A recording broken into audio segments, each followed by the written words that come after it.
Here we go. Welcome, guys, to the Beyond Jiu Jitsu podcast, episode 106.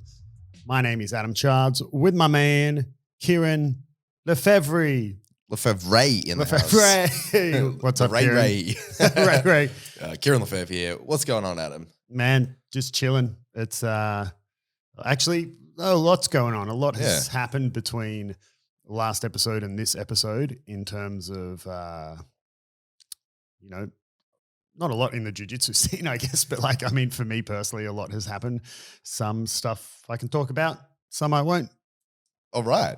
And well, let's start with the stuff that you will talk about. Well, I don't know if I mentioned this in the last episode. Did I mention that I had my knee done again?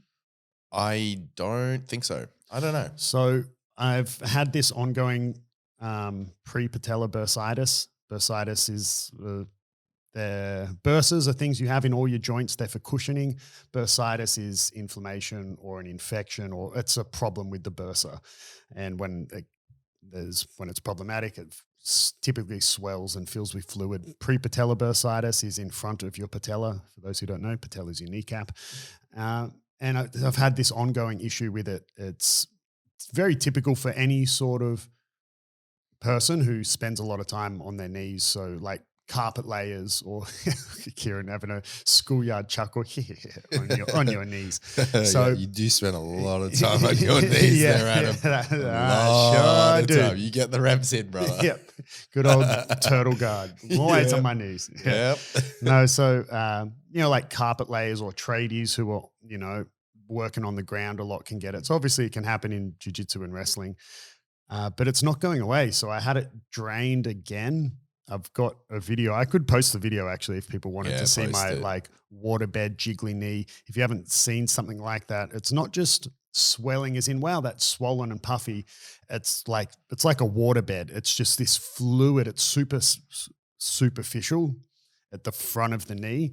So anyway, I had it drained again with another cortisone injection. And today is 2 weeks since the injection. And I promised the doctor that I would take 2 weeks off, and I did, because the first time we did it, I kind of took 7 or 10 days. Wait, when you say take 2 weeks off, what do you mean by that? Because you've been in I've been in the gym, but I've done knees. No, I haven't. I haven't been on my knees at all.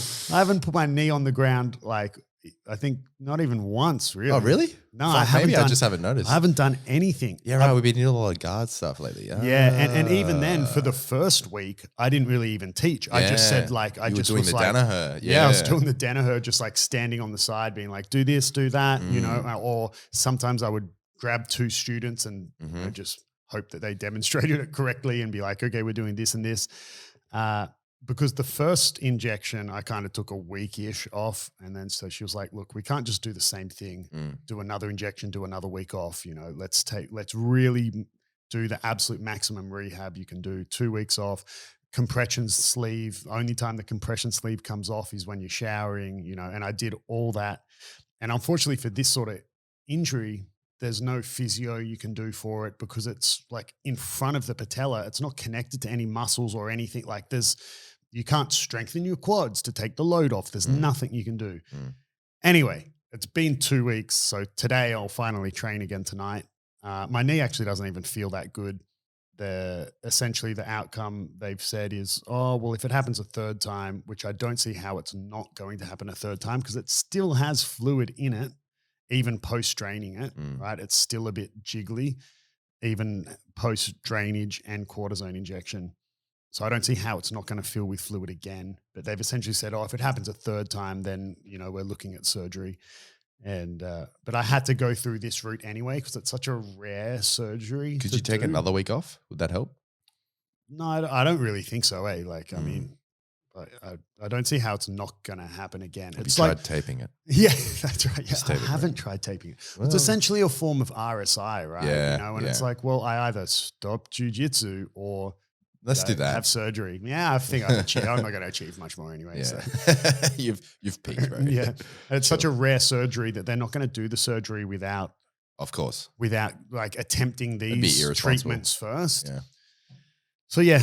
Anyway, I'm going to train tonight. Sick. So finally, after Fuck 2 yeah, I'm weeks gonna off, smash it, and listeners would know that, you know, even a week off, your gas goes to shit. I So wanna 2 fucking weeks hammer where you, I've done because man, it was crazy. Like after the injection, I said, oh, okay, so the first few days it's a bit sore because it's post drainage and injection. But then after that, like and do some light squats and, you know, roll it out on a foam roller, do some yoga and some stretching. And she's like, no, nothing. And I was like, what? It's like nothing. She's like, no, you can't do anything for at least 2 weeks. And I was like, what? And I even called my physio, who you've been to, Nick. Yeah, before, Nick's right? a legend. So, shout out to Nick. Yeah, shout out to Nick, which is I always forget the name of his clinic, but it was we have I think. Yeah, we have a lot of we have a lot of Sydney listeners. So let me give him a shout out. Best guy, Active RX Physio. He's in Maroubra. Yep. He's at the Anytime Fitness in the Fitness First. Oh, sorry, Fitness First at Maroubra, and this guy knows jiu-jitsu players. He is really, really good. Like I've seen so many physios over the years. When I was living and competing in Brazil, I had a sponsored physio, and if people aren't aware of this, but the physiotherapy in Australia is regarded as some of the best in the world. Like my physio in Brazil was like, oh man, all our textbooks and everything, they're all written by Australian physios. You know, internationally, people look to Australia as they have the best physios. We have amazing physio programs. And Nick, the practice, Active RX Physio, is run by Nick and his wife, Emma. They're both physios and they're both really, really good. So I even called Nick and, you know, I've been seeing him for a long time. So fortunate for me, he was happy to just have a quick chat with me on the phone.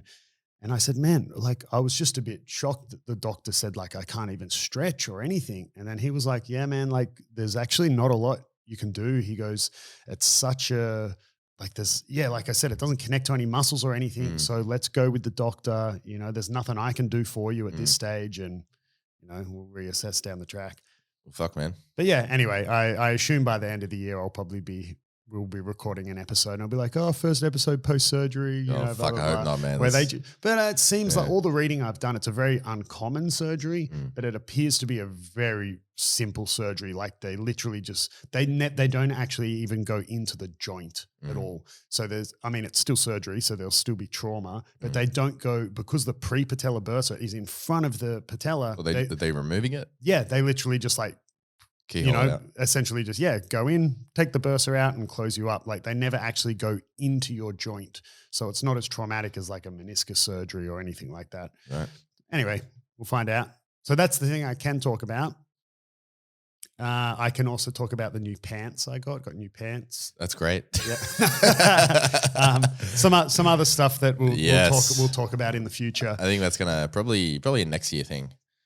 Maybe. I don't know. We'll see. Yeah. But anyway, today we're talking about the upcoming ADCC, the absolute dick choking championship. Who's going to choke on the biggest?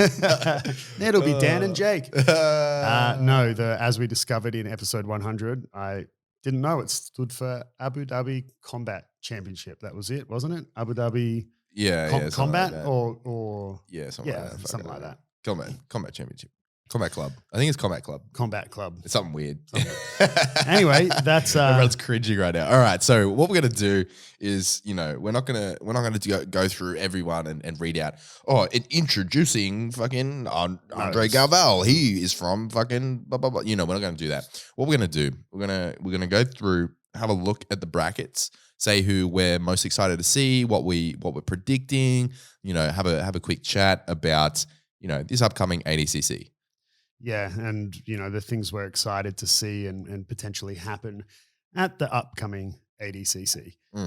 So now I said this about Worlds, and I never did it, but I'm going to say it about ADCC, and I probably will. I'm going to watch it this time. Well, I mean, we're planning to do like a watch party. Yes, with the when is it? Like official date? It's September something. Okay, cool. So it's coming up pretty quick. I think that's why we're getting in early. We're getting in the ADCC chat early. We're going to talk about it, more in the future. But let's start off at the top. Why not? Let's start off with the super fight. What are you thinking? What's your thoughts around Andre Galval versus Gordon Ryan in the ADCC super fight? This one's been hyped for years. Like they've Yeah, been it going has. back and forth all through COVID, That's- like ever since really, 2019. It's funny because after the last ADCC where Galval won his super fight against, who was that It was against? Penna, wasn't it? Was it? Maybe. I can't even remember. Mm. But I remember like once after that, it was, Galval was essentially retiring. And I remember there being an interview with Gordon and he was like, he said something like, oh yeah, if he comes out of retirement, I'll fight him. But I mean, Andre has nothing more to prove, blah, blah, blah, blah, blah. Like a really nice message. And then I don't know how that devolved into the slapping backstage. Yeah, and man. all the shit. Well, I mean, I know how the shit talk started. I mean, because Gordon Ryan shit talks fucking anyone, right? Doesn't matter. Yeah. But yeah, I don't know how it took a turn for there to be so much tension between the two of them. But how do I think the fight's going to go? I don't think it'll go well for Andre, to be honest. Not because, I mean, I'm not taking anything away from him. I agree with Gordon's initial statement that he doesn't have anything left to prove. The only reason he isn't currently in the ADCC Hall of Fame is because that's just for retired athletes. Mm. So it's assumed that he'll be inducted essentially straight after this Immediately, event because he'll retire. Yeah. But, it's not because Galval isn't an elite level grappler, just because he's at the end of his career and Gordon's still In his prime. in his prime, and you can't win forever. Mm. So I just think, I just don't think it'll go well for Andre. Yeah. I mean, you never know. I think Like so. also that fight he had, you look at, Gordon's last few appearances and they've been Clinics. Yeah. I mean, the Panna fight was a whole different scenario. Mm.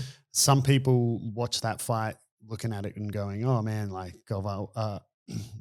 Gordon was just doing his thing and it was all perfectly played, part of his game plan and blah, blah, blah, blah. And Panna quit. I looked at it going, well, there was good jiu-jitsu from both guys. It was the first time in a long time seeing people be able to defend certain stuff of Gordon's, when Gordon's trying to hold someone down and they were able to get back up. Gordon mentioned that in the post-fight interview. He was talking about, he surprised me in a way that he was shutting down some of the things, so good on him. But I think that because of the animosity there, he wanted to just cook the beans. He wanted to just drag him into like an hour-long match and then sub him. Yeah, which could have been the case, right?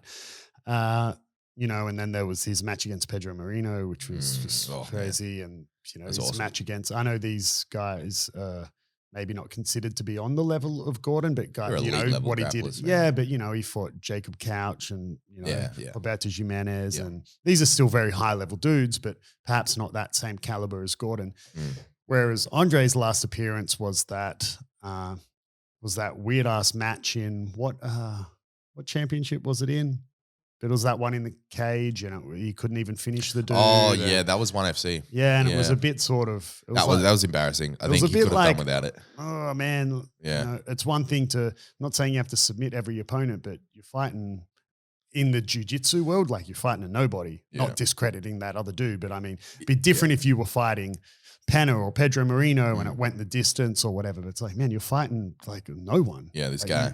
You should have just made a fool of him if you're expected to then go on and compete with Gordon. Well, like, I mean, if he beats Gordon Ryan in the super fight, he would be considered at that very moment to be, in the conversation for the best grappler in the world at that current time. Because Gordon Ryan is 100%. unequivocally the best no-gi grappler in the world right now. I mean, and there's no doubting that Andre will come in good shape. Like he's always, he's always getting that Jesus in a sight. Man. Yeah, he's always full of that. I actually can't recall off the top of my head what the rules are for the super fight. I think it follows ADCC rules. Does it? So it just like goes overtime. Like it's not like I think it's two. It's not like a no overtimes. time limit sub only. No, I think it's 40 minutes with overtime. We should probably look that up, but. Yeah, let's assume we're not here to look stuff up. No, we're here to just fucking make bold assertions and have our audience be like, what the fuck are these guys talking about? That's what we're here for. So you're welcome, everybody. Yeah. So, all right. Well, what do you think it's going to go similar? Oh, fuck yeah. I think Gordon's I think Gordon's going to pump him. Yeah. I also think Gordon will, if it does go, the longer it goes, Yeah. there's no way Galval's gas Look, tank will keep I'm gonna make up a with bold. Gordon's. I'm gonna make a bold claim here. I think it won't last 20 minutes. I don't think Gordon wants to drag him out because it's a super fight. Like I think that he's gonna fuck around with him for feel him out on the feet. But as soon as Gordon makes his move and gets it down on the ground, Galval's toast. He's gonna get cooked. Yeah, probably. I assume that the super fight's the last match to happen. Yeah, I believe so. So it also depends how difficult or easy or whatever. Because Gordon's doing his weight division as well. Yep. So how does that play out? And I reckon that could easily change. We could talk about plus 99 division, but I think that Gordon's gonna fucking carve through. But I mean, it can still play a factor, right? Oh, totally. He's gonna be. Is he going to go into the super fight being like, oh fuck, man, like this has been a rough weekend. I'm pretty tired. Yeah. Or is he going to go in being like, oh man, I'm fresh. Yeah. I mean, I'm still calling him a pussy. He's not doing the absolute. So get him. If you're doing weight, Gordon, do absolute as well. Wait, absolute. You need a medal in your weight to do absolute for ADCC. Yeah. Oh, do you? Yeah. So absolute comes later. Oh, I wasn't aware of that. I mean, I knew that was the case. He probably will. Right, okay. Absolute. My bad. I knew that was the case for IBJJF competitions and stuff. Wait, wait, because that's wrong. No, it is because Lachlan Giles didn't medal in his. Yeah, and he did absolute. Fuck, I have no idea. Yeah, should have looked this up. No, Kieren, we're not.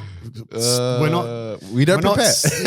We're not coming from a point of education. We're coming from a point of talking shit. Yeah. All right, so the shit talking continues. No, anyway, we're not. Yeah, we just want to chat about things we're excited to see. And I mean, I'm excited to see that match. It's Gordon, Galval, two of the best grapplers of all time. I'm stoked to see. I just want to see I want to see the whole thing resolved. I know it's not going to be, but I just want to see. I've been watching from afar this fucking shitstorm of a back and forward shit talk. Fucking, it's kind of like BJJ versus American Jiu Jitsu, and it's fucking. That's pretty much what this has become, and I just want to see it come to a close. I want to see the whole chapter.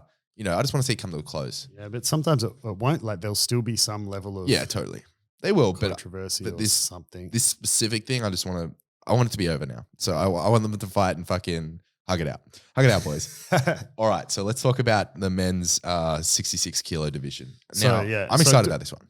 Do we want to have you attempt to read some names again? It's my favorite activity. Yeah, I wasn't going to read out all the names. I was just going to sort of go down the list and highlight some people that I'm, excited to see. Maybe highlight some people that I'm tracking. Kolabate.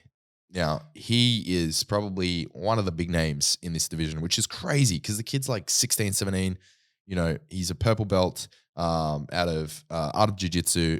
If you haven't heard of Kolabate, you've been living under a rock. He is like the prodigy of the Jiu Jitsu space at the moment. Yeah, he really is. He's, like you said, he's only 17 or something like that. Yeah, I think he just turned 17. He's just... he was blue belt forever, only because he's graduated through the belts as quick as you can in terms of IBJJF because he still competes in the gi in IBJJF and everything. So his coaches, the Mendez brothers, aren't interested in doing a Josh Saunders on him. Yeah, we'll talk about Josh Saunders. Yeah, and just throwing him a brown or black belt after 2 years, you could no one would bat an eye really if Kolabate rocked out as a black belt. The dude beats other black belts, okay, is he gonna? Is he the de facto winner of the 66 kilo division? Of course not. But no, can he hang with every single guy in that division? Yeah, man. Yeah. But yeah, he's still in little air quotes a purple belt because he follows the IBJJF time requirements. So he won everything at blue belt, everything at purple belt. He reminds me very similar to Roberto Jimenez's trajectory through the belts. So Roberto, when he was a blue belt, his nickname was Blue Shesha because everyone was like, "You're the you're like Bushesha, but you're a blue belt." Yeah. And he won everything at blue and purple and brown. And this does happen. There's a lot of guys who come through like this, and it can change. It changes a lot once you get to black belt. But he's going to be super exciting to watch. He's just so technical, man. He's very aggressive. good. It's so good. He is exciting to watch. So if you haven't seen why he is in ADCC, this is not a handout. He won the first North American trials, so arguably one of the more difficult trials to win. The first round of the North American. Yeah, well, I mean, the American trials are the American and Brazilian ones are both the hardest ones to win by far. But yeah, to win one of the first rounds where the majority of the guys are turning out to try to, they want to maximize their chances. Yep. The most stacked. Yeah. Definitely the most stacked. Then we have Keith Kieren. I mentioned him before, 10th planet black belt. He's exciting fighter. He's been around for a while. Who else? Oh yeah, of course. So some of the bigger names. So you got Kennedy Maciel, that's Cobinha's son. Well, these are all the invited guys. So you have the guys that have competed in ADCC previously or medaled. They get invited back. Yeah, because you either get invited or you have to win the trials. Selectives. Yeah, so I'm going through the selectives, and I mean, as we go through the selectives, we have to mention. Our listeners should know Jeremy Skinner, who's been on this podcast. Jeremy Skinner, I went to high school with him, good friend. I was there when he won the Oceania trials, and it was freaking awesome. It was epic. He put on a clinic through his division. He won every single match via some form of leg entanglement submission.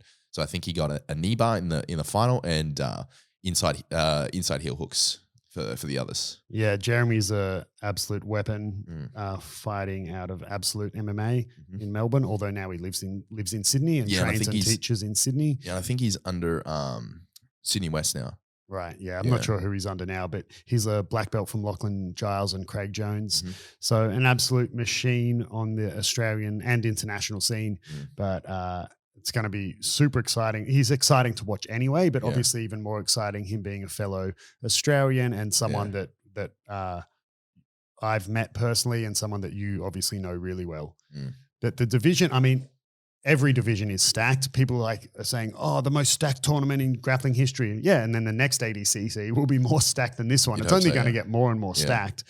But I just want to rattle, just to interrupt your sort of selectives listing, just some of the names. So Kennedy Maciel, you got Gary Tonin, you got Fabricio Andre, who fought on that last Who's Number One and had that massive hip throw, which went a little bit viral. You got AJ, I always forget how to say his name, Agazam, obviously Colabate, you got, Gia Martinez, Ethan Quedlinston from B Team, there's Josh Ciceros, you've got and Gary Tonin, of course. Yeah, I said Gary Tonin. Sorry. Dumbass. Yeah. No, I'm sorry. I go fuck myself. But some of the other ones, just not to leave anyone out. You've got Diego Pato, Diogo Hayes, Ashley Williams, Gabriel Souza. You mentioned Keith, Sam McNally, and Juan Alvarenga. So you got guys in this one. We've got Australians, Americans, Brazilians. I'm going to ignorantly assume that's an Irish flag, I think, and Canadians. Nice. So good representation. Oh, and what flag is that? Oh, you got flags? I don't have flags on mine. Ashley Williams. Sorry, bro. Maybe from Wales. I don't know what that flag is. Show me the flag. Yeah, no idea. I think it's Wales. I regret doing that on air. Oh, shit. So, I mean, 66 division it's pretty stacked. It's going to be awesome. I'm really looking forward to it. We didn't really come into this saying we're going to do predictions necessarily ahead of time, but if you just had to, who do you loose think? Predictions. Who I'm loose predictions. Who I've got my eye on this in this division. I definitely have my eye on Colabate. I've already made that very clear. I've got my eye on Ethan Krellenstein, of course, just being a B team fanboy.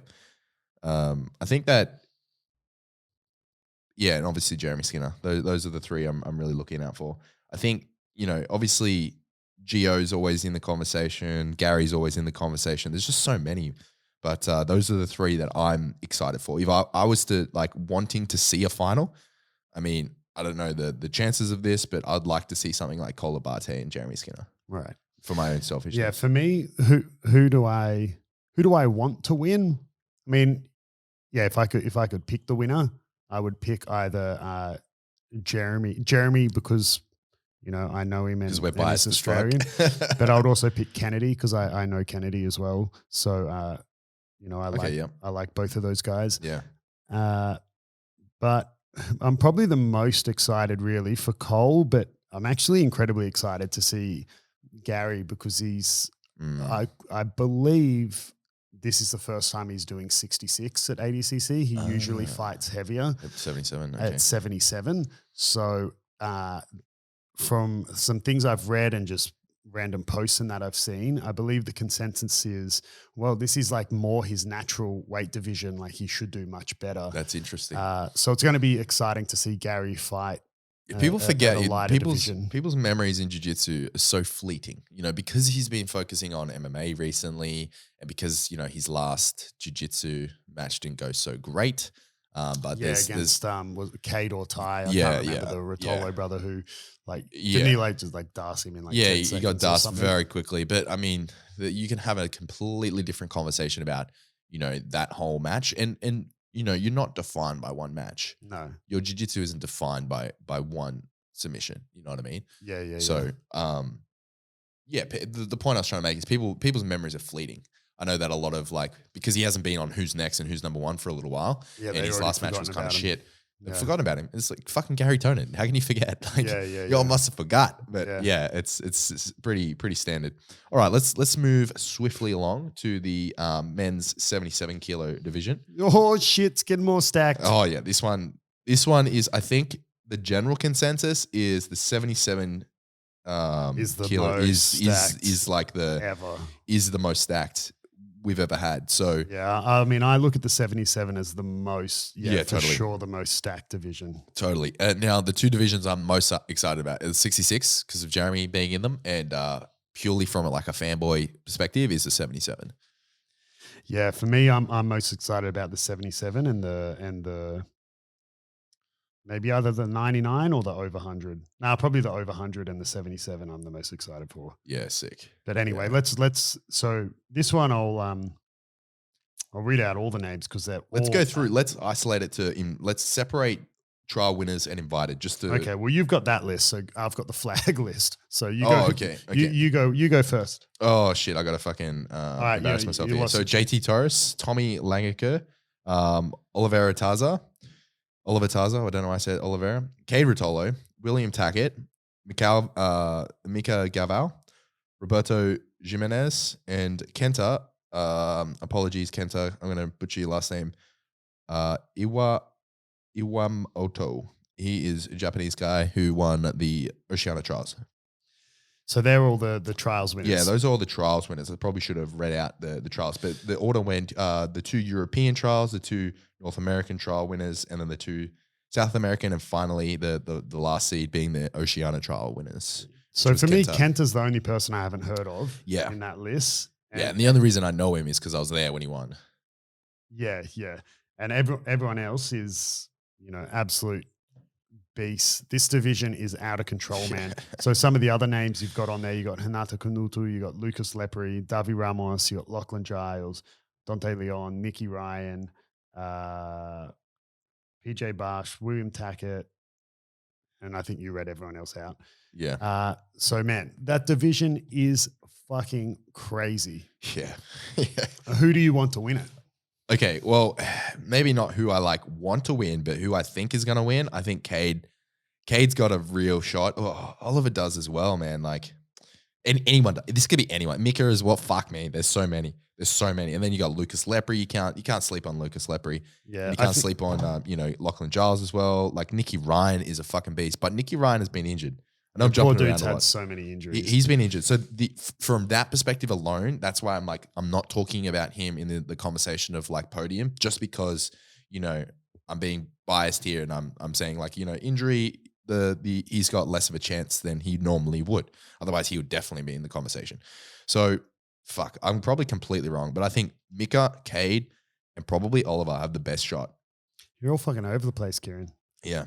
Like a virgin at a gangbang. Get it together. Hey. Yeah, I think Mika Gaval probably has the best shot. Yeah. I mean, who do I want to win? Obviously, again, someone I personally know. Well, 2 people I personally know. Lachlan Giles, I would love to see him win. Oh, absolutely. And also Lucas Lepri. Yeah. But I also want Lucas to win. I'm torn between the two of them. I want Lockie to win because I know him personally and he's Australian. Yeah. I want Lucas to win because I know him personally, but also I really want Lucas to win because it's like the only title he doesn't have. So he's a black belt world champion. He's a European champion. He's a Pan champion. He's a Brazilian champion. It's just the only title he doesn't have. And, arguably this is his last chance. Yeah. He's at the end of his career, and you got these young guys like Cade and Mika coming through that are the next generation. Who do I think is probably going to win? Man, I think it's, for me, I would say it's between either Cade, Mika, or Hanatu.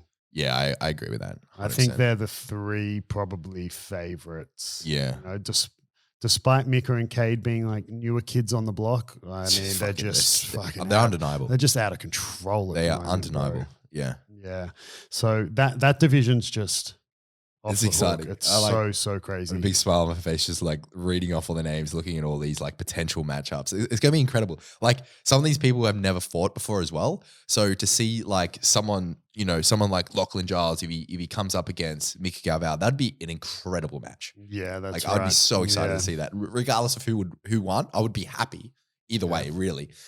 Even though, I'm biased toward Lachlan Giles because man's an absolute legend. Yeah, I'm also keen, like having spoken to Lockie not long ago about his preparation for ADCC and what he's been working on for it. Yeah, like obviously don't divulge his game plan, but what did he say? Well, like in terms of his training, did he share anything that you were like, oh, okay, that's unusual?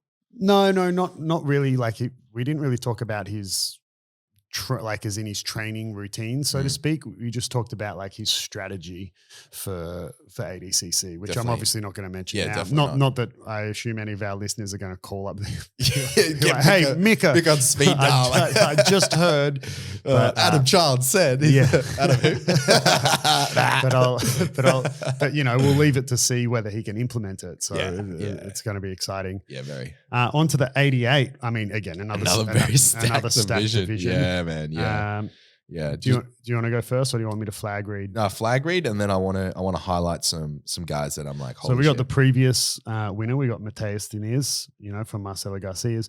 We got Shanji, fucking legend. We got Hulk. We got Mason. What's his last name again? Sorry, Mason Flower, Wagner Hoscher, Ty Rotolo, John Blank, Josh Hinger. What's his dude's name? Oh, Giancarlo Bodoni. That's a dude who fought J-Rod at that last. Yeah. Then we have, speaking of Jacob the devil, Rodriguez, J-Rod. Izaki Byance, Egan Flanagan, Isaac Mitchell, Santari Lilius, Alexandre Jesus, and Bob Frias. So, I mean, lots of big names. Obviously, we got two Australians in this division, so that's really exciting in Bob and Isaac. Yeah. But I'm probably most excited to see, I mean, Mateus being a Marcelo fan and a fan of his, Shanji's just a legend of the sport. Yeah. I really like watching Josh Hinger. I think he's got such good jiu-jitsu. Yeah. But J-Rod's very exciting. Like being a young gun, just wait, like, where's J-Rod? He's not in here, is he? Yeah. He won the second North American trials. Jacob. Sorry, I was like, where's J? I'm looking for it to actually say J-Rod. Yeah. So J-Rod, for those that don't know. It's Nicky Rod's brother. Nicky Rod's little brother in the B team. Obviously a wrestling background. He's a blue belt, I believe, at this time. Yeah. He's been training for about 2 years, and the guy's a beast. He unfortunately got absolutely fucking murdered by. No, was it J-Rod? So, wasn't it? He fought Jacob Couch just recently at the. I think so. Yeah. Talking to the wrong guy. We need to speed dial Anthony. Get I watched Anthony on the phone. Anthony. Yeah, he did, and he just got absolutely fucking murdered by him. Yeah. Look, I think in his case, J-Rod is incredibly, incredibly good, particularly considering how long he's been training. But he needs more time. So I'm not. I'm in terms of just skipping right into it. In terms of like my predictions here in this division and who I'm like super like have my eye on. I want to watch J-Rod because he's exciting and he's a prodigy. He's young. He's going to be a big name in the sport. He already is. And the guy's a blue belt. And that's awesome. Yeah, but he's not. But yeah, he's But not. in terms of his chances to win it, I think that would be that would be left field. I don't think anyone's expecting him to. Yeah, he's not gonna win it. I don't think so. I don't think so. But anyway, never say never, but I don't think so. Particularly with this division, it's so stacked. I mean, you could have that same conversation with Isaac Michel. I think that Isaac, for those that don't know, Isaac Michel is Craig Jones's prodigy at the moment, training out of the B team, and he trains with J-Rod. So and he won 99. Who's next? He won the 99 kilo Yes. selectives here in the Oceania trials, but he also won that. He won Who's Next. Who's next with the no time limit match against the infamous fucking Chambers. Kyle Chambers. Yeah, the very long, drawn out, fucking protected. Took for so long. Else. Took so long. Go Go backstage. Do something entertaining, Kyle Chambers. Yeah. Isaac dominated him, even though it took so long. It was a pure one sided. I mean, it's exciting, but yeah, we'll see. I mean, he's had 2 back-to-back losses since winning trials. But anyway, sorry, J-Rod. Oh, J-Rod. Yeah, totally. But I'm very excited to see Isaac Michel. I don't know if he's like, he's so freaking good. He's so good. But he's not in his prime yet. He's got another couple years. Yeah, he's early 20s, isn't he? Yeah, I think he's about 23. So he's like such a nice guy, very, very humble, like soft spoken, but on the mats, he's a weapon. I got a lot of time for Isaac, and I'm very excited to see him compete. But in terms of like winning chances, I also this is like the Kieren who's who fucking bias list now, because I also really want to see Isaac, get on the podium, because Isaac, is it Isaac or Isaac? Isaac. I think it's sorry, Isaac, I'm jumping bro. around here. Isaac Bahens. So I'm Izaki Baez. Izaki, Yeah. Sorry, Izaki, like the I suppose the Brazilian Isaac. yeah. I'd love to, man. He's just he bangs, bro. He goes so hard. He fucking bangs. And the reason I'm so biased toward this is he influenced, my current trajectory, my current style. Like he was you pointed him out and you said, hey, this was like when I was a white belt, like 6 months into the game. And I think I came to you, I want to get better, fucking what should I be focusing on? Like, and you said, try and look at developing a style. Check this guy out. And I just binge watch all of his like comps, like his highlight reel. The guy was, I'm just like, yeah, this guy's the fucking shit. And, I got a man crush on him. So I'm very excited to see him compete. Yeah, there's actually, I think for me, there's like 5 dudes I'm really excited to watch, which would be Izaki, Ty, Hulk, Shanji, and Mateus. In terms of who do I think could win it, I think maybe those 5 as well. I think Ty's definitely in the conversation. Yeah, just so young and aggressive. Yeah. But you can never write off someone like Shanji. He's an absolute. Totally. If I'm gonna say this, if Ty Rotolo doesn't get on the podium, I'll be surprised. Yeah. Yeah, another good man. They're all good divisions. They're all fucking good. They're all fucking good. Anyway, on to the next. Yeah. So now we're into the under 99. This is probably the division I know the least about, apart from the like obvious names, like Yuri and Craig Jones. But anyway, Adam, take us away. Read some names. So we got Karagi Jonas. This is starting off great. Karagi Jonas from Australia. Yep. Never heard of him. No. He's wearing a hat. Okay. Oh, great. So we've obviously got Craig Jones, Yuri Simoins, Rafael Lovato Jr., Kainan Duarte, Pedro Marino, Nicolas Marigali, Vinicius Prator, João Costa, Luke Griffith, Patrick Goido, Paul Ariola, Pertu Tepponen, Enrique Sassoni, Kyle Boehm, and Devontae Johnson. So I mean, I've heard of a few of these guys, but to be honest, like the ones that I've really heard of is obviously Yuri, Nicolas Marigali, Craig Jones. Those are the ones I know the most about, I'd say. Yeah. So I would say probably they're probably listed in the order as the more likely dudes to win. Yeah. I don't know, like unfortunately, as much again, a legend of the sport in Rafael Lovato Jr. I don't like his odds after watching his match against Marigali at the last, where Nicholas just smashed him. I don't think Nicholas will necessarily win either, as much as I'd like him to win because he's such a. I mean, he gets a lot of hate, but if you know him, he's a really nice dude. I really like Nicholas. But yeah, I mean, Pedro Marino, sure, Gordon Ryan made him look like shit, but you can't. I mean, the dude's a no-gi world champion. Like, he's very, very good. Yeah. Yuri Simones is always dangerous. Craig Jones, of course. Kainan Duarte. Yeah, don't need to say anything more about Craig Jones. Vinicius Prator, he's a beast as well. Only lost the last ADCC to Gordon. So, man, stacked, man. I don't know. It's another really good division. But who do I think will win? I think. I mean, Craig is definitely a favorite. Yeah. I think Kainan is too. And Yuri Simones. They would probably be the three that I would pick. Yeah, totally. Vinicius too, man. Like, I think last ADCC he got silver, if I'm not mistaken. From Alliance, yeah. I could be wrong, but he definitely made the podium. Yeah. So yeah, I mean, excited for that division too. Excited for all of them. Yeah, it's absolutely stacked. Yeah, I want to see Craig Jones rack up some wins. He's had like a bit of a rough fucking, rough go in the last few matches that he's sort of G'd up.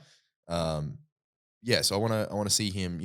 This is his prime. Like Craig, like ADCC no-gi this is the best format for him, I should say. Yeah. So if he doesn't do well here, then it's going to be disappointing for him.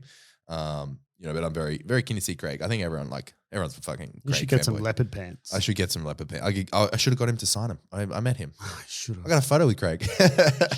We're basically friends. Okay, so he awkwardly put his arm around me. Yeah, we're like brothers. This guy. What's your name again? Oh shit. And all right, plus 99, over 99. So yeah, I know a little bit about a lot of these guys. Yeah, take it away, Adam. That's all Kieren knows. No, a little bit about a little bit. So we obviously got Gordon Ryan, Felipe Pena, Victor Hugo, Vinny Magalhães, João Gabriel Rocha, Orlando Sanchez, Roberto Abreu, Cyborg, Nicky Rod, and now here we get to the names I can't really pronounce. Haisam Rida, Daniel Manasoy, John Hansen, Roosevelt Souza, Max Gimenez, Heike Jusila, Damon Ravis, and Josh Saunders. Yeah. So we got, hang on, let me double check. Hang on. Oh, Joshy Saunders. Right, so we have an Australian in every division. Yeah. Yeah. So, I mean, I don't think we really need to discuss who the favorite is. It's obviously Gordon Ryan. Yes. Would be the favorite. But man, like, Cyborg is the dude is timeless. Yeah. How is he? Yeah, not, what the fuck? How is he still competing? He lives at up this to level? his name, Cyborg. The dude is like crazy. He's in mid 40s. Yeah. Let's double check. Early 40s. Like this dude. If you don't know who Cyborg is, like this guy has been around. He fucking gets around. He's been in the game. He's 41. 41, and he's still competing at the top level. Fucking crazy. He's man. not in Masters division. He competes in adult division. Well, he does do Masters. Well, he would go do Masters Worlds just smash in the gi. Smash every single win. one. Yeah. I didn't know that actually. I thought he just did adult, but the guy just fucking doesn't quit. He's great, and I think he lost in the 2022 Worlds to Marigali by a loop choke. Yeah. It's a good match though. Like it was a good match. Yeah, he's a beast. So, but man, massive names. Yeah, obviously Gordon's the favorite. Felipe Pena, Victor Hugo's a machine as well. Vinny Magalhães is a legend of the sport. Yeah, I don't think he'll win it, but João Gabriel Rocha is also an absolute beast. Yeah, I'm and excited Cyborg, to see, and then even Gordon has said that he thinks that Nicky Rod has the potential to Well, he said that he believes him and Nicky will be on opposite sides of the bracket, and he said, I believe that Nicky has the potential to beat everyone on his side of the bracket. I have to agree with that. Like Nicky Rod, we haven't seen him really compete in a while. It's been a minute since he's competed openly. Yeah. And particularly from the aftermath of the whole Danaher Death Squad split up and the B team creation, this is going back a year now.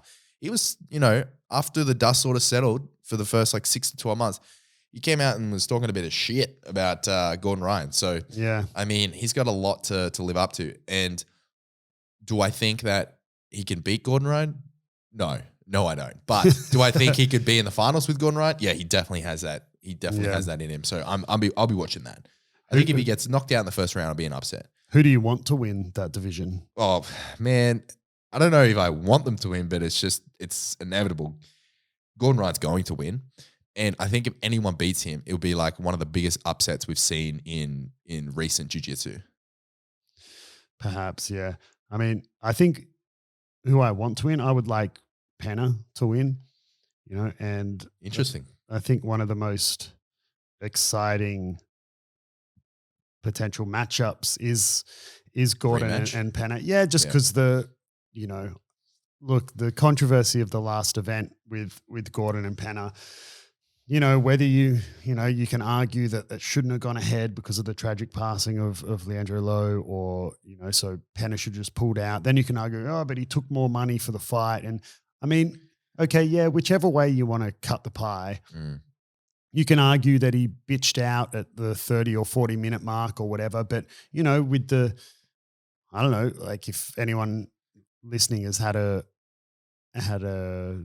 tragic passing of someone close to them, man, like, I don't know, maybe he got 40 minutes in and that's when he just emotionally, like that, his emotions with all the physical fatigue and the fact he's in a fight and whatever, like it could have just been, he just couldn't keep going. So like, I'm not using the death as a crutch, but there's whichever way you slice the pie, you can make arguments for whatever point of view you want to have of that event.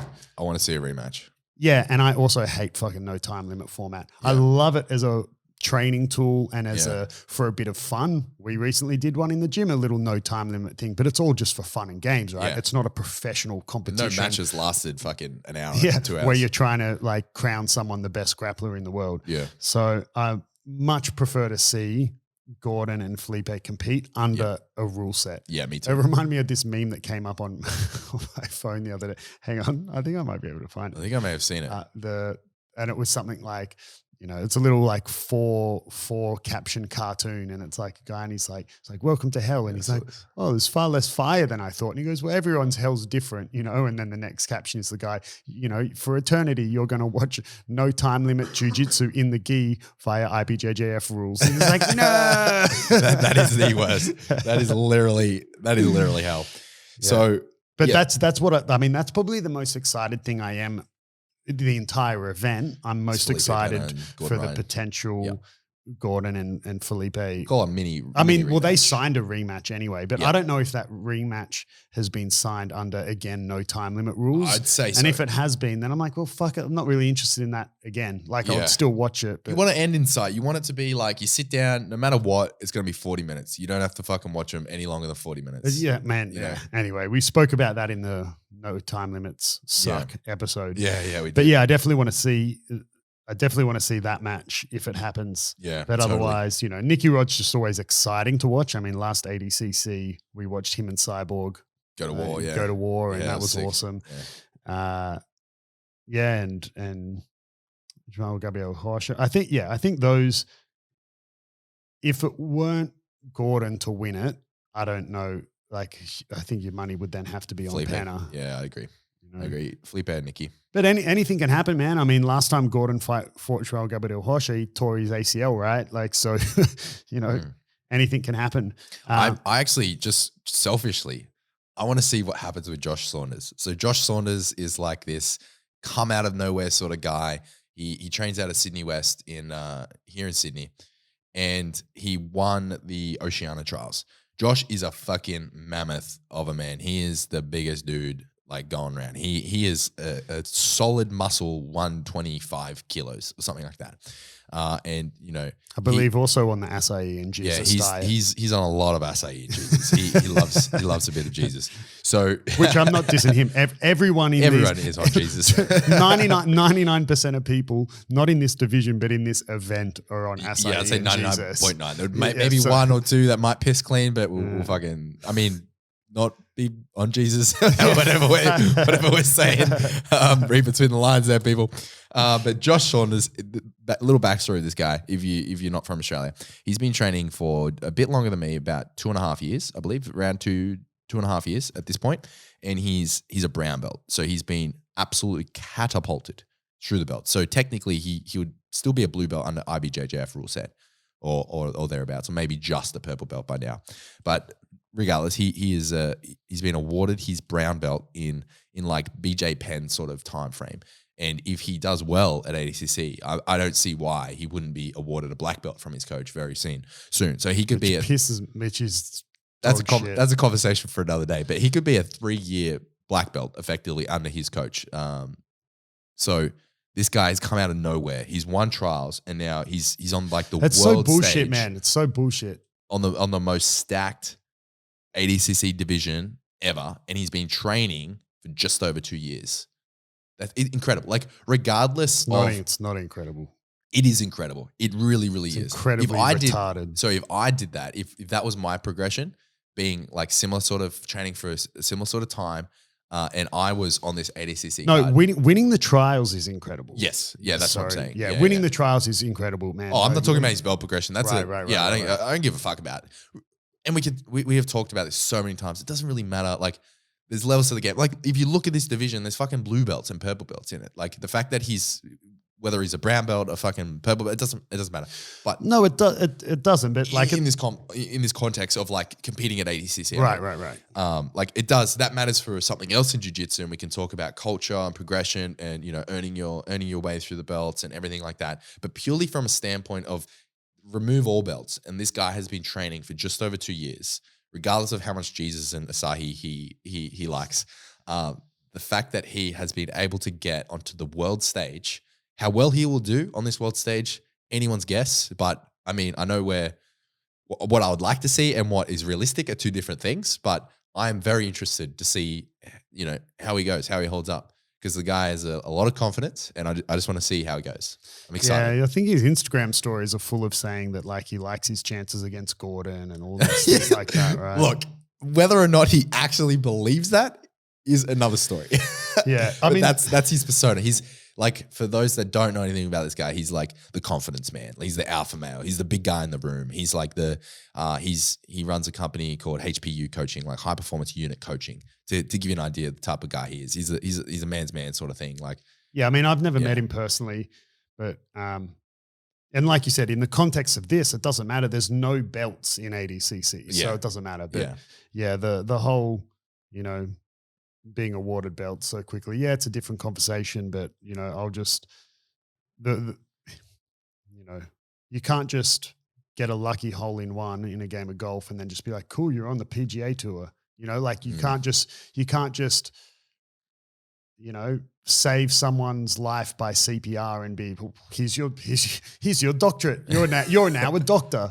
Because like, you know, like 2-3 years, man, there's too much information in jiu-jitsu. The only people who are learning enough jiu-jitsu in 3 years to be wearing a black belt, you would have to be a savant, you know, like there's just too much fucking shit. It's just not possible. You know, and the problem with that is then people start looking up to that person for advice, and then they're opening gyms or whatever, and it's just not good for the sport, you know. But he is an outlier. I don't know of anyone like anyone could do it. You know what I mean? Regardless of how much Jesus. No. The guy trains. He makes my training schedule look like a fucking hobbyist, and I train a lot.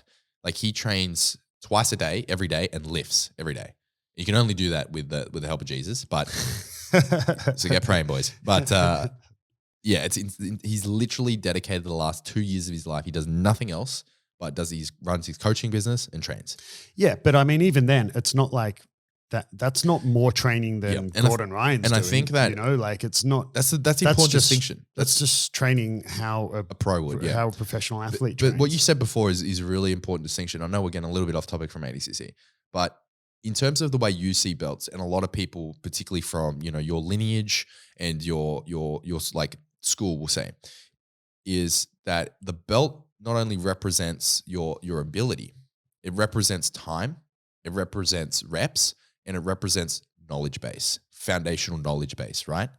Whereas Josh's coach would see the belt progression representing, obviously those things because he's a very reputable coach. He's one of the best, in the business at the moment. But it would also oh man, that's a conversation for another day. I see your face, but like in terms of competition success, that's probably where he's putting most of his weight in terms of belts. He's saying, okay, in competition, Josh has earned the brown belt because he's beaten everyone in Australia in this scene at Blue, absolutely demolished. He's never been beaten. He's never been subbed. He's never lost, which is crazy to think about. He's never lost a match, and he competes a lot. That's pretty wild. And it culminated with him, winning trials, awarded his brown belt. That's probably where his coach is more leaning toward. More so that than like his foundational jiu-jitsu knowledge. Does that make sense? Disagree? I mean, I get like I understand the argument, but doesn't mean it makes sense. Fair enough.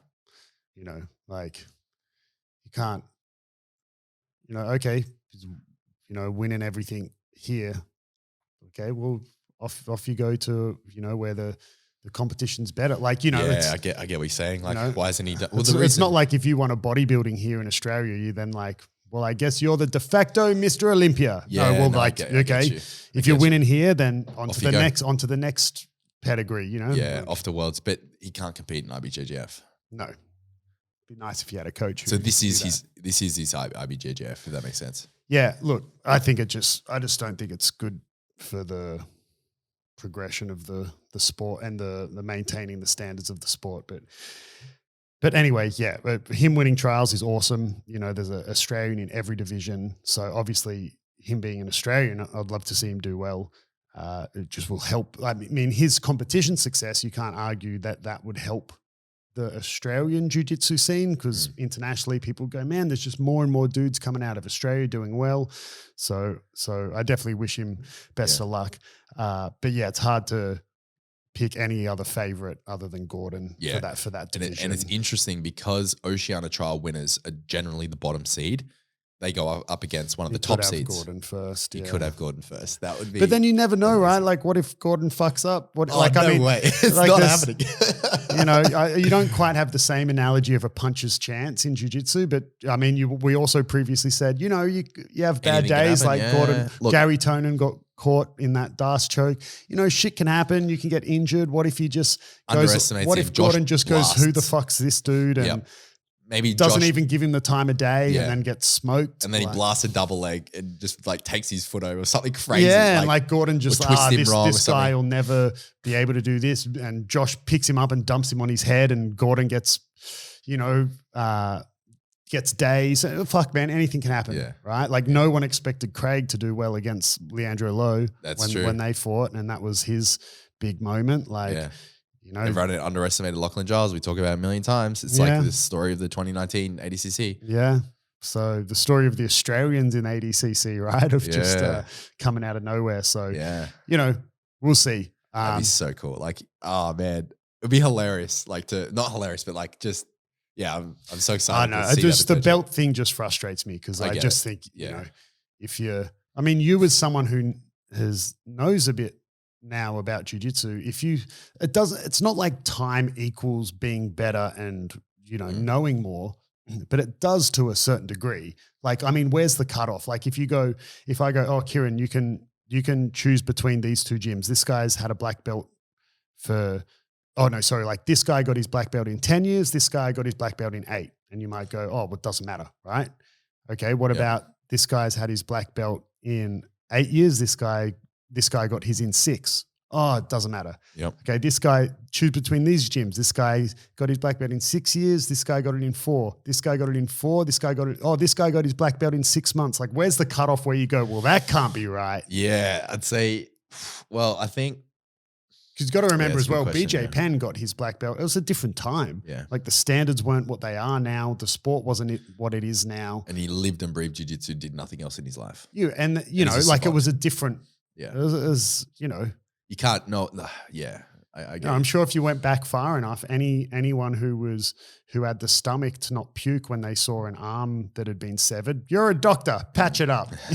Like the standards change. Chuck a Band-Aid on it. Where would you say the line is? Man, that's such a gray zone. I think like if you get your black belt in under 6 years, I think that to me, depending on the coach, if you get your black belt in under 6, I'm kind of like, fuck, really?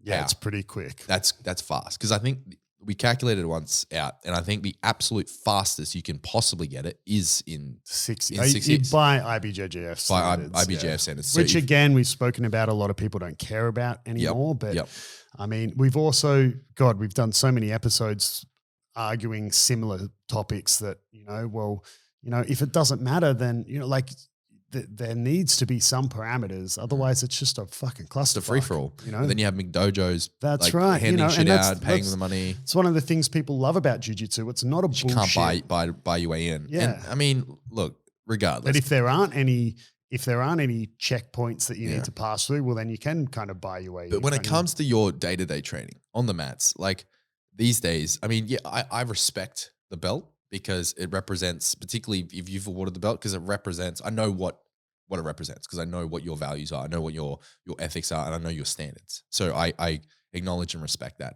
But in terms of like my everyday rolling, belts don't really mean that much. Like if I, what I'm trying to say is if a blue belt goes against a purple belt, it doesn't mean that the purple belt's going to smoke them. No. And it doesn't mean that they should either because, everyone's different. What if the purple belt was, in his late 50s, had been training for like 6 years, trains once or twice a week as a professional, and the blue belt trains every single day and is a competitor? Like we've used that example before. Yeah. Should the purple belt win? No, not necessarily. Would you expect him to win? Does it mean that blue belt is actually a purple belt? No, it doesn't. So that's my sort of philosophy, and that's the way I view it. So to me, belts don't really matter in that sense. Yeah. I'm still going to smash you. And I think like, if I was to look at, what Craig's doing at the B team, I think he's taking a good approach. Like you look at Isaac, right? Like Isaac won no-gi worlds at brown belt, and then he won the trials in the weight division above the division he's actually competing in. I mean, he hasn't just instantly been given a black belt. He didn't, right? Yeah. And I kind of expected him to, but because he hasn't been a brown belt for very long. No. And, another example is, you spoke about J-Rod, how he's very good, very exciting, won trials, but he's just a blue belt, and he is still a blue belt. And I think that was evidently shown when he fought Jacob Couch at the last Who's Number One. And Jacob Couch is, I believe, still a brown belt. He is. Yeah, I don't think he's been awarded his black belt yet, but he's been a brown belt for a year or so. He's fought Gordon Ryan. He's been on a bunch of these, he's submitted Roberto Jimenez. So he's been on a bunch of events, and he could easily be a black belt, but whatever. He's an experienced, competitive brown belt, and I think that showed a lot. That you go, okay, J-Rod's a weapon, but this is what, you're still a blue belt. This is okay, it's not always clear, like you said, because he's a brown belt, he should beat the blue belt. It's not always like that, but majority of the time, I mean, I think that fight perfectly showed the difference in experience and okay, yeah, you're a weapon, but doesn't mean you just wham, give him a brown belt then. It represents more. It not only do you have the cultural aspect of it and the time and you got to earn it, all that sort of stuff. That needs to be in the conversation because that is important to jiu-jitsu culture, whether you like it or not. I think it's important and I support it. But it does represent your base of knowledge. You may be we've talked about this before.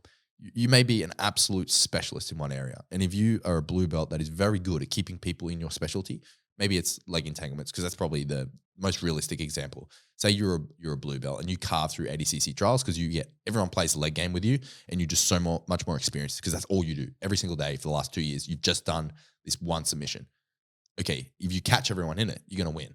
But as soon as you're taken out of that depth, do you have the same level of knowledge expected of a black belt in other areas? Whereas a black belt has had their time working on that specialty and then gone to another one and then another one and then another one. Well, sometimes I'll say to newish students that are just going through that phase of feeling like they're just getting smoked and smashed the whole time. And I say, how do you think it is that black belts, for example, how do you think it is that black belts are so good at getting out of side control? Because they've done their time of not getting out of side control. And that comes with time and years of being in multiple different positions and whatever. Like, so, time matters, reps matter, like you said. But anyway, that's enough ranting about that different topic.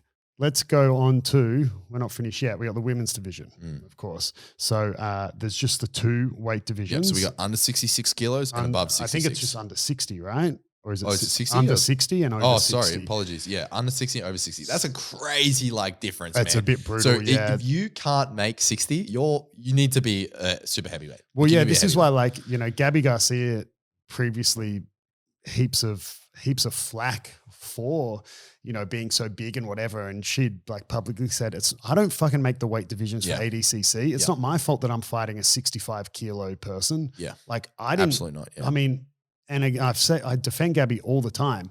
Like if you meet her in person, I'm like 6'4". Gabby's pretty much 6'4" as well. Even if she's lean, she's very big and tall. Yeah. Like, I mean, even shredded, she would be over 80 kilos. Well and truly. 80, 90 kilos, right? Like it's not her fault. Anyway, so we've only got 8 in each division. And again, an Australian in each of these. So every single division, male and female, we have Australians in, which is absolutely awesome. So under 60, we've got Bianca Basiliu. We've got Beatrice Mesquita. We've got Brianna St. Mary, Fionn Davis, Elvira Kappinen, Maisa Bastos, Adele Fornarino, which is the Australian girl, and Julia Malley? I don't know. Really cool division. Obviously, super excited to have an Australian in the division. Adele's awesome. She's really good. My favorite person in that division, though, I mean, I really like Mesquita, but I really like Fionn Davis, man. I really like her jiu-jitsu, and so she's probably who I would want to win. I want Adele to win. I mean, I'd want Adele to win because she's Australian. I'm biased. But this is pure bias right now. But I really like. I haven't met personally any of the people in this division. I met Adele in passing, but she probably was in a sea of people. So Adele, it's me. It's Kieren. We've met now. I want to tell everyone on my podcast, all the 5 people. But yeah, I really like Fionn Davis. But I think maybe Mesquita's perhaps the favorite. But yeah, that's all I have to say about that division. Really, I don't really know. There's not as many people to talk about. There's 8. It's interesting that there's only 8 and there's only 2. Hopefully, I'd like to see in the next ADCC the women's jiu-jitsu grow to the point where they're introducing more another division and 16 competitors. Yeah, it'd be good. Yeah. And then the other division, we've got the one and only Gabby Garcia, Rafaela. I don't know how to pronounce that last name. Guides, whatever. Karina Santi, Kendall Rusing, Amy Campo, Giovanna Jara. Oh, God. Eleftheria Christodoulou. And Nikki Lloyd Griffiths. Yep. So Nikki's Australian. Yes. So obviously cheering for Nikki. But again, I'm good friends with Gabby. Yeah, I want to see how Gabby goes. I've known for years. She hasn't, I want to be honest. She's towards the end of her career as well, totally. So. She's toward the end of her career, and we've had these similar conversations about other big names. She's toward the end, and her recent matches haven't been super great. No. So I want to see how she goes, what form she's in. But I'm excited to see that. I'm excited to see Gabby compete because she's, exciting. She can be an exciting competitor. Not the last one, but. Yeah, but yeah, I'd really like to do Nikki. Like to see Nikki do well. Again, I don't personally know her. I only personally know Gabby out of the people on that list. So I mean, I've been friends with her for years. So of course, I'd want her to do well. But yeah, Nikki being Australian, I'd love to see her do well as well. Yeah, totally. And I think exciting times either way. I think ADCC in general, we've said it many times, but we'll say in the closing, I suppose it's absolutely stacked. I'm out of all the divisions now that we've gone through everyone and spoken about potential matchups. I am most excited, 100% most excited for the 66 and 77, and then I'm also excited for the above 99. Those are the divisions I'm really watching. The 77 and above 99, they're the 2 that I'm most excited for, and I really am probably overall most excited to see if Felipe Pena and Gordon get a Yeah. ADCC rematch. The super fight, yeah, I mean, whatever. I'll watch it. I'm not Also actually excited that excited. Imagine if we about get a Felipe Pena Gordon Ryan and a Galvao Gordon Ryan. That'd be sick. And then I don't know, someone please enlighten me how the absolute division works at ADCC. Yeah, I got no idea. Yeah, I don't know how that works. Yeah. We should get Anthony on the phone. Dial him in. Yeah, I bet you. Hang on. Do we want to do another live test real quick? Hang on. Yeah. We got a minute. I did this a while ago. Well, if he's on, I'll connect my phone and I'll call him and we'll get him on to explain it. That'd be interesting. A new sort of fucking thing. Why not? We'll do it live. This is unscripted live. Ask him if he's available and I'll get him on Bluetooth and I'll call him. Last time he instantly answered. He and for those that don't know who Anthony is, like, who the fuck, what are these guys talking about? Anthony's blue belt and he's like our personal encyclopedia. He's a Wikipedia for jiu-jitsu information. Yeah. Like, you just overheard him talking in the gym the other day. Like, he was, someone was like, oh yeah, I trained with so-and-so, like up in Queensland, whatever, 12 years ago. And it's like, okay, Anthony didn't train then. He's never lived in Queensland, whatever. And Anthony's like, oh yeah, he used to be under so-and-so, but now he's this team, right? And he's like, yeah. Like, how what the fuck, like, Anthony? I don't even, it's like random, like some random dude in it. Like, I've never even heard of the guy. Yeah, he's very in tune with like the Australian scene. Like, he was following Jeremy's progress when he was like a junior purple belt. When Anthony was a white belt, he knew who Jeremy was and like following him through like grapple fest. He's a bit of he's just passionate about jiu-jitsu. But let me throw our boy Chad under the bus quickly. Yeah, so Chad's come up a few times on the podcast. Canadian lumberjack Chad. Yeah, and despite his name, he's an absolute legend. But he's a Chad. But he's a Chad.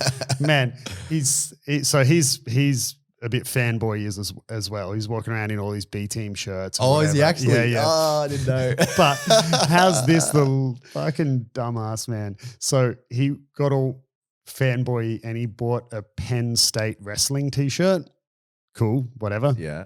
I mean, bought a Penn State wrestling t-shirt. Yeah. But like, he was so like swept up in they're like, yeah, man, what a sick shirt, Penn State wrestling, blah, blah, blah, blah, blah, that he bought it and it was all in US dollars and shipping. He ended up paying for this t-shirt $180. You're fucking joking. And he's like, yeah, but it's a sick shirt.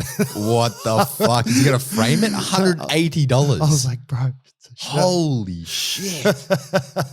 Man, I would never pay $180 for a shirt. Man. Never. But anyway, we'll never let him know when he wears it into the gym. Nah, Anthony tells. Oh, that's a nice shirt. How much was it? Yeah. Hey, bro, where'd you get that? That'd be worth at least $20. Oh no, what you should say to him, you should be like, oh, bro, that's a sick shirt. I saw you got that from Kmart, right? I saw it $20. Yeah, I got the same one. $20 it over.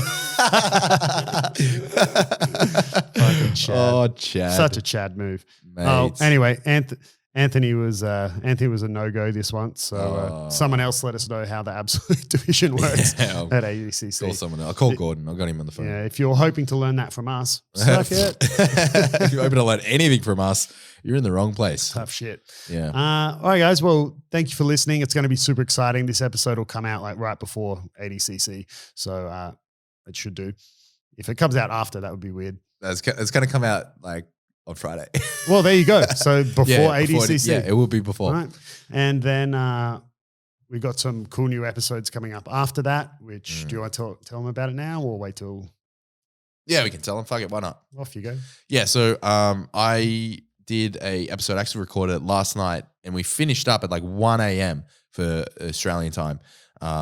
You say that like it's the most absurd hour. It is. I never go to bed after midnight. It's insane. If I go to bed at midnight, something's wrong. What time do you usually go to bed? Like 10. And that's late for me. I used to go to bed at like 9, but because of training, I can't get to sleep quick enough. So by the time I get home, I shower, do my laundry, wash my gear, whatever, have dinner. It's like 9:30. I'm like, fuck. And then off I go to bed. Fucking baby boy over here. Yeah, whatever, bro.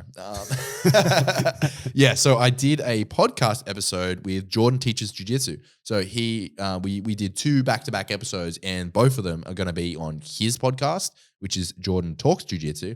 And both episodes are going to be on the Beyond Jiu Jitsu podcast as well. So you guys will be able to hear that. It was our first international guest. Unfortunately, Adam wasn't there because, It would be weird if he So was sitting in my office at 1 a.m. I'm not staying up till 1 in the morning. What I is wouldn't this expect shit? you to. I'm in bed That's- by 9. That's an unreasonable request. So we are going to get him on again, and it will be his nighttime, our morning. So roles reversed, and Adam will be there, and we'll have it all set up and lovely for that. So stay tuned for that. And yeah, those episodes will be out in 2 weeks from when this is recorded. So yeah, about 2 Fridays from when this is released. Awesome There you stuff. All right, guys. Well, we hope you enjoyed it. Hope you're gonna watch ADCC. It should be good, and we'll see what comes of it. It's gonna be a stacked event. Yes, and last housekeeping. So this editorial is dragging on. I'm sorry. Yep. Episode 110. It's coming up quick. We've had a lot of questions submitted to our audio, call it message bank. So submit your audio questions. If you want to have your question played and answered on the show, please submit them for episode 110. That's coming up very soon. So get your questions in. You can do so via there's a link in the description of this episode, wherever you're listening. And there's also a direct link on our Instagram. So if you want to follow us on Instagram, where simply type in Beyond Jiu Jitsu and you'll find us. Sick. All right, guys. Well, thanks for listening, and we will catch you on the flip side.